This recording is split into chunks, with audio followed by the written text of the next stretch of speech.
Hello everyone, I'm CA Neeraj B.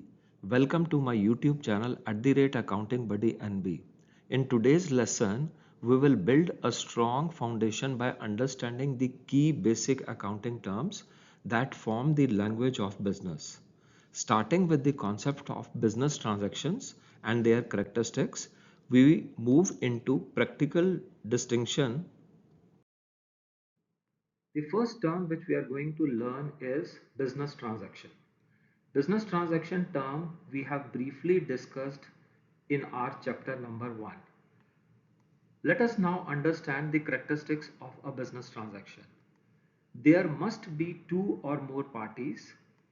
It must involve exchange of goods, services or cash among the parties. The transaction must be measurable in terms of money. It has an impact on the financial statements of the business, that is, it must trigger an accounting transaction. Let us now understand the term business transaction with an example. 5 transactions displayed on your screen are the examples of business transactions. Now, if we analyze the transaction of purchase of goods from vendor displayed on your screen, there are two parties involved, business and vendor. There is an exchange of goods and money between the vendor and the business. The transaction is measurable in monetary terms. Business made payment to the vendor and the vendor supplied the goods to the business. This transaction has financial impact, which is inventory has increased and the cash of the business has reduced, and the entry will be passed in the books of accounts. Therefore, in this example and in all the other 4 examples displayed on your screen, all the basic conditions of a business transaction are fulfilled. Therefore, we can conclude that a business transaction is an economic event that involves the exchange of goods, services, or funds between the two parties and has a financial impact on the business. These transactions are measurable in monetary terms and are recorded in the books of accounts. A business transaction can be classified into cash transaction and credit transaction. A business transaction is referred to as cash transaction when a transaction is settled immediately as soon as it is entered. In the example displayed on your screens, stationery and payment exchange hands at the same time. This and all other such transactions are referred to as cash transactions. A cash transaction is when you purchase now and you pay now. A credit transaction is when both the parties agree to settle the business transaction at a future date. In the same earlier stationery purchase transaction, if Mr. X and the shopkeeper agrees to settle the transaction after 15 days of purchase, it is a credit transaction. Therefore, a transaction is a credit transaction if you purchase now and pay later. Now, a business transaction could be external or internal. An external transaction is between two separate business entities or individuals which involves exchange of goods, services or funds. For example, company A sells goods to company B and company B makes the payment to company A. This is an example of external transaction. Now the internal transaction. As the name indicates, such transactions does not involve any outside second party. Such transactions are the result of the business events occurring in the normal course of the business. For example, the periodical transaction of depreciation on fixed assets. Depreciation is the wear and tear of the fixed assets due to its usage. We will discuss the term depreciation in detail in our subsequent slides. Second term which we are going to learn is the term account. Account is a summarized record of all business transactions related to a particular head at one place. Now this is an account for office rent, which summarizes all the transactions of office rent together at one place. An account is a record in the ledger and transactions are sorted and stored separately for assets, liabilities, equity, revenue and expenses. Therefore, we can conclude that an account keeps a systematic track of each category of financial transactions and ensures financial information is organized and summarized.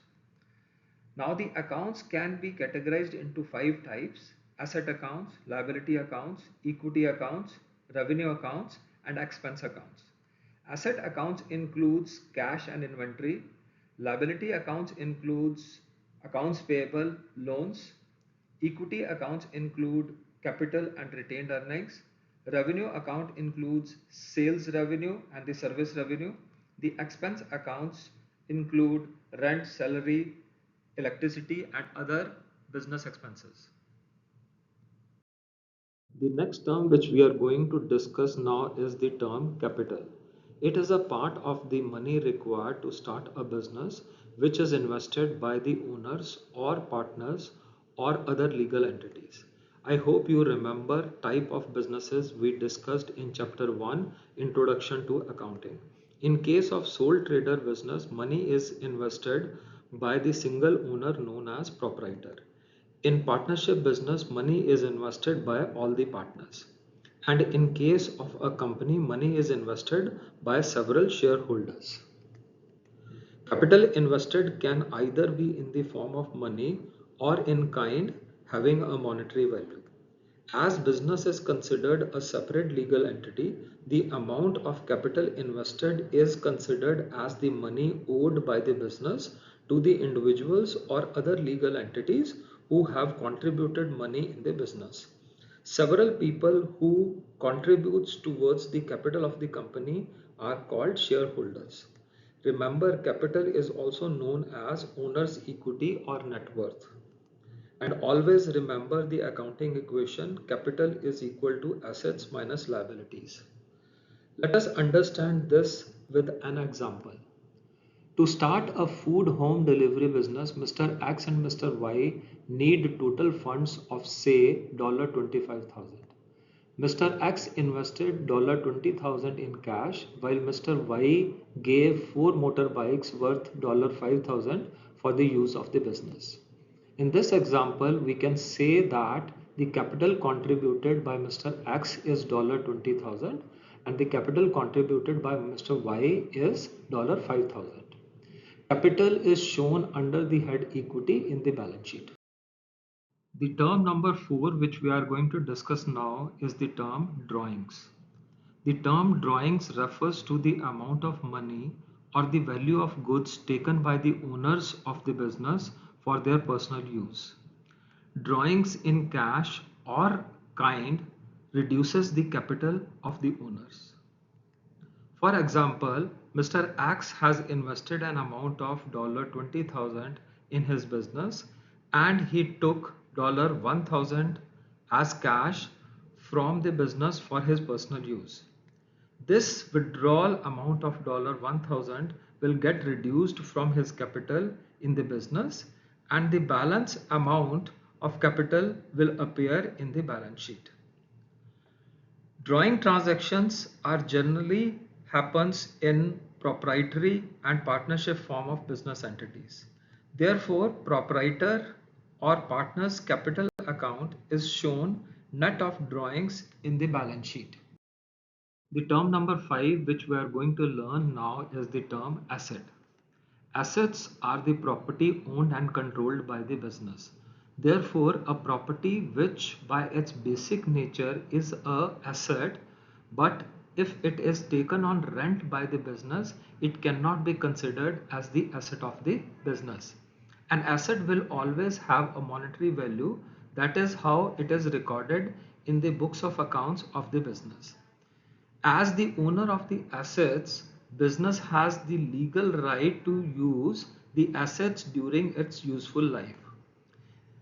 Basis above pointers, let us list down the characteristics of an asset. Number 1, an asset should be owned by the business. Number 2, asset should have some monetary value attached to it. Number 3, the asset may be physically available like plant and machinery, or it might not have a physical existence like an accounting software. An asset is expected to generate economic benefits to the business in the form of revenue or cost saving now or in the future. Assets can be classified as current assets and non-current assets. Let us discuss current assets in detail. Current assets are held by the business for a shorter period, generally less than 1 year. Current assets are held for a short period as the purpose is to resell and convert them into cash or consume them to manufacture or process finished goods which are meant for sale. For example, in case of a trading business, when goods are purchased, there can be below business situations. Situation number one, there might be unsold stock of the goods. The value of unsold stock is classified as current assets. Situation number two, when goods are sold for cash, business generates cash and stock is reduced. Cash in hand is also a current asset. Situation number three, if the goods are sold on 30 days credit, stock will become less and the business will have trade receivables outstanding. The trade receivables are also current assets. There are certain current assets which cannot be converted into cash. For example, prepaid expenses. Prepaid expenses means the amount paid in advance for the future periods. Such amounts are classified as current assets. To sum up, stock in hand, cash, trade receivables, and prepaid expenses are some of the examples of current assets. Unlike current assets, non-current assets are not held for resale. Primary objective of holding non-current assets is to facilitate business operations, and occasionally they are also held as business investments. Non-current assets are held for a longer period, that is for more than 1 year, and they are held till the useful life of the non-current assets expires. Fixed assets acquired by the business are always non-current assets. Fixed assets facilitates business operations and enhances the earning capacity of the business. Fixed assets can be classified into two types: tangible fixed assets and intangible fixed assets. Tangible fixed assets can be seen and touched. Examples of tangible fixed assets are land, building. Intangible fixed assets do not have physical existence. Examples of intangible assets are computer softwares, goodwill, and trademark. The term goodwill and trademark will be explained to you in the subsequent chapters. There are certain accounts which are classified as fictitious assets in the balance sheet. Such assets are of no benefit to the business. They are neither tangible nor intangible in nature. They appear in the balance sheet as a part of accounting scenario. Accumulated business losses and deferred revenue expenditure are few examples of fictitious assets. Term number 6, which we are going to learn now, is the term liabilities. The amount of money which the business owes to others is called the liability of the business. Now, if the business owes the money to its owners, it is an internal liability, while the amount which the business owes to the outsiders is termed as the external liability. Examples of business liabilities are: bank loan taken by the business remains a liability of the business till it is not paid. Similarly, the goods purchased by the business on credit is another example of business liability till it is outstanding. Liability could either be non-current liability or a current liability. Non-current liability is the one which is payable by the business after 1 year and beyond. Bank term loan payable in 5 years is an example of non-current liability. Now the liabilities which are payable within 1 year from the end of the accounting period are current liabilities. For example, an amount outstanding at the end of the accounting period which is payable to the supplier, say within 30 days from the end of the accounting period, is considered as the current liability for that accounting period. Let us now try and answer few questions related to the terms which we have learned today in this video. Question number 1, what is a cash transaction? A business financial transaction which is settled immediately in cash is a cash transaction. Question number 2, what is a credit transaction? Credit transaction means when the goods are purchased now and they are promised to be settled at future date. Question number 3, what are the basic conditions for a transaction to classify as business transaction? Answer is four conditions needs to be fulfilled. Condition number 1, two or more parties are involved. Second, there is an exchange of goods, services or money. Third, transactions are measured in money terms. Fourth, the transaction is for and is related to the business. Question number 4, what do you mean by the term account? Account is a summarized record of transactions of a particular head at one place. Question number 5, explain the term capital. Capital is the amount invested by the proprietor, partner, or a shareholder in the business. Question number 6, what is an accounting equation? Answer is capital is equal to assets minus liabilities. Question number 7, cash withdrawal by a partner should be recorded as a business transaction. Yes or no? Absolutely yes. It will be treated as a drawings by the partner and will get reduced from his capital in the business. Question number 8, whether capital is an asset or a liability of the business? It is a liability of the business. In my next video on 2nd of May 2026, we will learn meaning and practical application of sales and revenue, including sales return, along with a clear explanation of purchases and purchase returns using real life examples. The lesson also covers the concept of goods, helping you understand what actually flow through a business. We then move to inventory, including opening and closing inventory concepts and inventory types, that is, raw material, work in progress, and finished goods, explained in a simple and relatable way.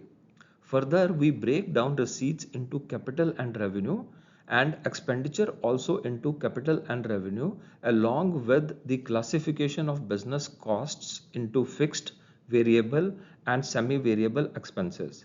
Finally, we explain the concept of accounting period and conclude with a practical question and answer session to reinforce your understanding. If you enjoy the content of my channel and appreciate my teaching style, please subscribe, share and like my YouTube channel @AccountingBuddyNB. Thank you and goodbye for now.